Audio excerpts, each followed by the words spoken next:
Bismillahirrahmanirrahim. Assalamualaikum warahmatullahi wabarakatuh.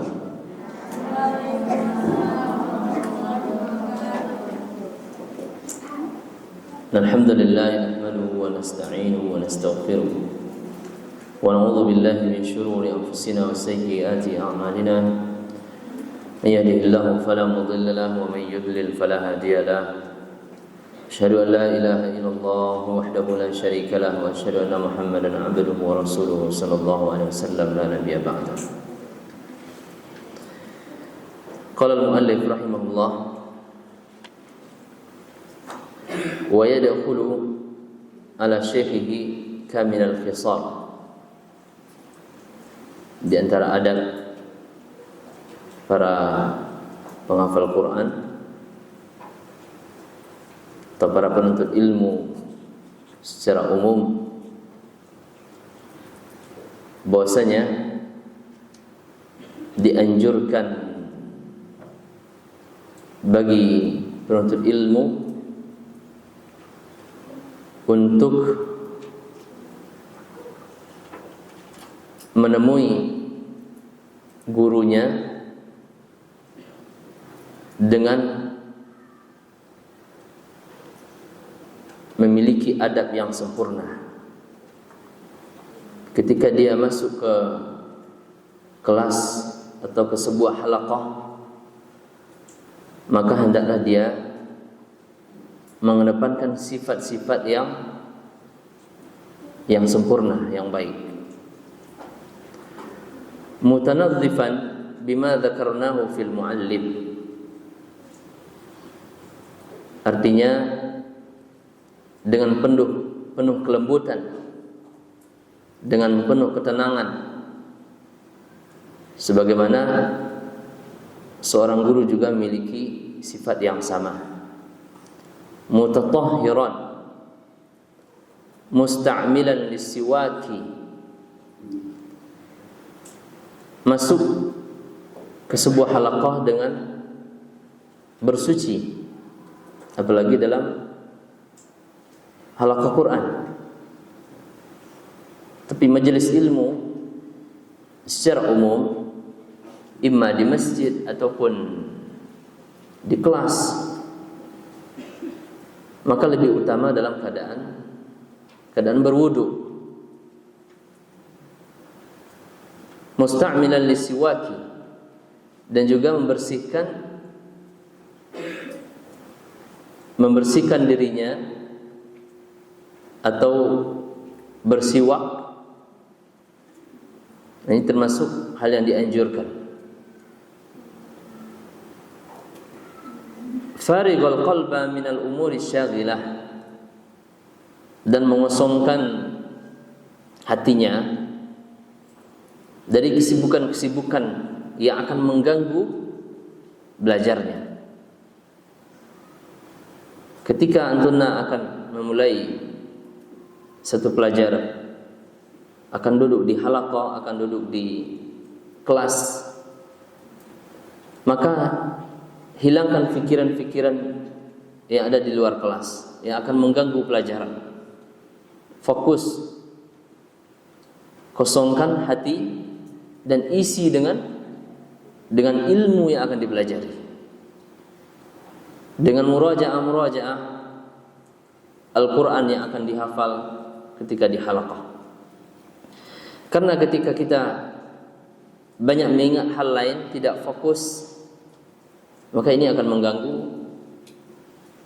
kegiatan dan akan mengurangi maksimal, akan mengurangi hasil dari pelajaran tersebut. Wa alla yadkhula bi ghairi istidhani idza kana asy-syaikhu fi makan yahtaju fi ila istidhan. Dan janganlah seorang masuk tanpa izin, baik di halaqah ataupun di kelas. Ketika pelajaran sudah dimulai, butuh sesuatu kepada guru, maka izin. Mau bertanya, mau keluar ataupun mau masuk, ketika sedang bermajelis, adabnya adalah izin, memberikan isyarat kepada guru. Ini termasuk adab. menghargai majlis. Menghargai majlis. Wa an yusallima 'ala al-hadirina idza dakhala wa yakhussahu. Nah, ini termasuk adab yang sering kita jumpai, memberikan salam. Memberikan salam kepada yang hadir. Memberikan salam kepada guru juga.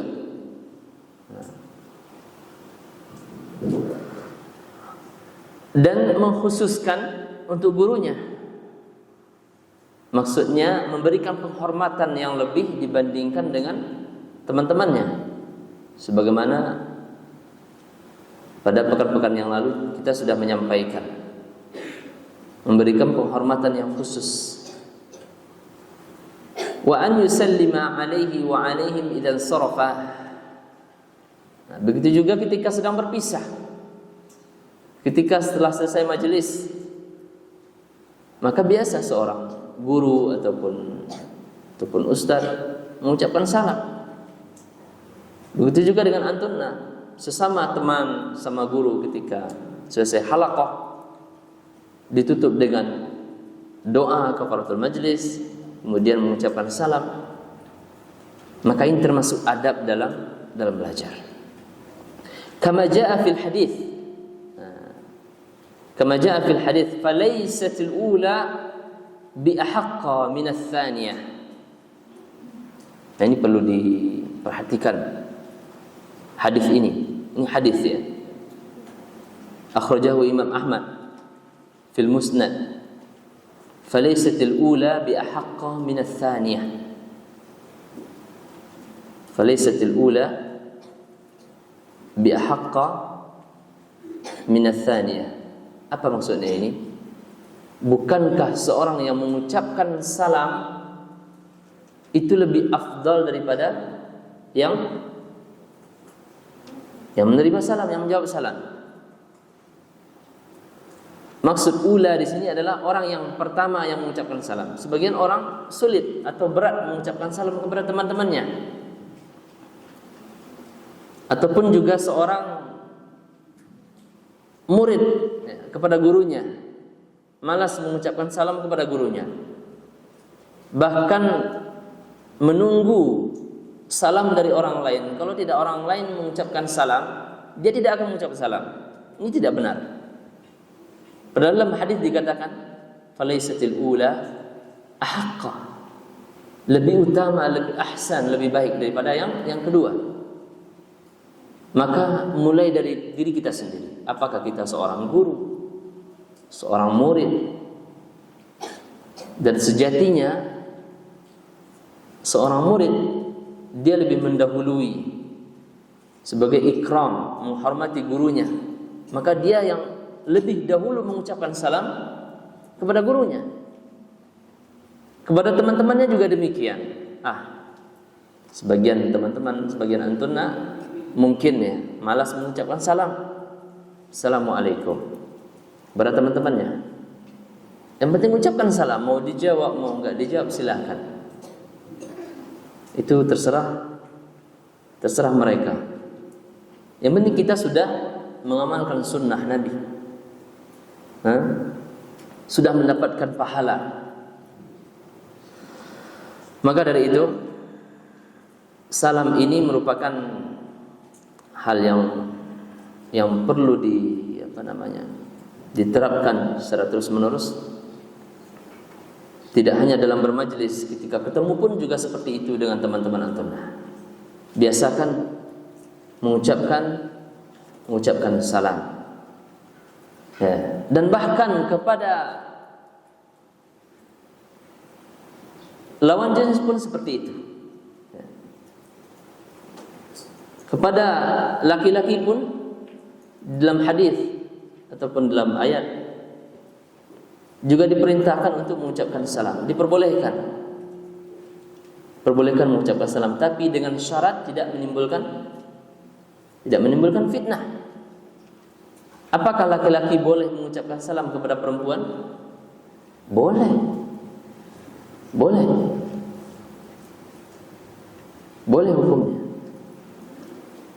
akan tapi dengan syarat tidak menimbulkan fitnah. Misalnya dalam kajian seperti ini, ustaz mengucapkan salam, ustazah mengucapkan salam kepada yang hadir. Beda hukumnya ketika seorang ustaz misalnya mengucapkan salam tanpa ada keperluan kepada santri atau kepada ustazah, tanpa ada keperluan, dan dalam keadaan berdua misalnya. Intinya yang akan menimbulkan fitnah, maka ini tidak diperbolehkan mengucapkan salam. Akan tapi ketika terhindar dari fitnah, maka dipersilakan untuk mengucapkan salam. Kemudian wala yatakhatta raqiban nas bal yajlis haitsu yantahi bil majlis. Nah, ini termasuk adab juga. Dan jangan melangkahi temannya yang ada di majelis.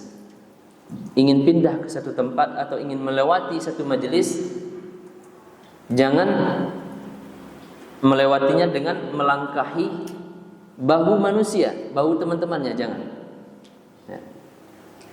Bal yajlis haitsu yantahi bil majlis. Artinya tidak boleh mendahului yang lain. Ketika ada yang datang terlambat misalnya, ya duduk di belakang. Jangan duduk di paling depan, karena itu akan melewati banyak orang.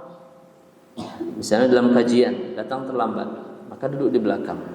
Illa ayyadzana lahu syekh fit taqaddum, atau misalnya ada keperluan, seorang guru mengizinkan untuk ke depan, maka silakan ke depan.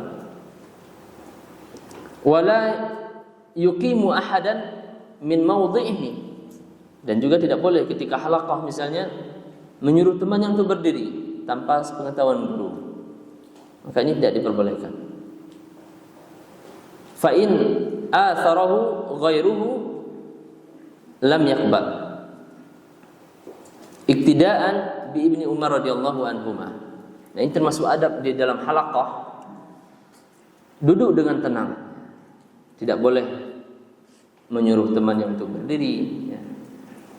Illa ayyakuna fi taqaddumihi maslahatul lil hadirin, kecuali misalnya dibutuhkan untuk berdiri, diminta oleh gurunya untuk berdiri menjelaskan sesuatu, maka silakan berdiri.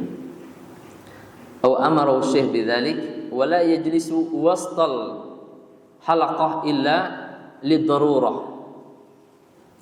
Tidak boleh duduk di tengah-tengah halaqah kecuali itu kebutuhan, diminta oleh gurunya untuk menjelaskan misalnya, untuk membacakan hafalannya, maka silakan ke depan di tengah-tengah, tidak mengapa. Tapi ketika antum tiba-tiba enggak ada perintah, tiba-tiba duduk di tengah-tengah, maka ini termasuk ke dalam adab yang buruk dalam halaqah. Wala yajlis baina sahibaini illa biidznihima, dan juga tidak diperbolehkan duduk di antara dua orang.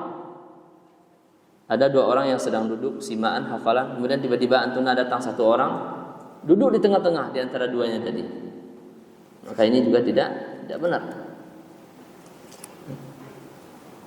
Fa in fasaha lahu qa'ada wa damma nafsuhu, kecuali diizinkan, kecuali tempatnya lapang, maka silakan duduk. Artinya begitu rinci, begitu jelas, detail bagaimana para ulama dulu menghargai sebuah majelis. Menghargai sebuah majelis. Jadi tidak hanya tidur dalam majelis itu dilarang, banyak hal-hal lain yang perlu diketahui. Tapi mudah-mudahan bermanfaat. Itu saja bisa kita sampaikan pada siang hari ini. Kita tutup dengan kafaratul majlis. Subhanakallahumma bihamdika asyhadu an la ilaha illa anta astaghfiruka wa atubu ilaik. Wassalamualaikum warahmatullahi wabarakatuh.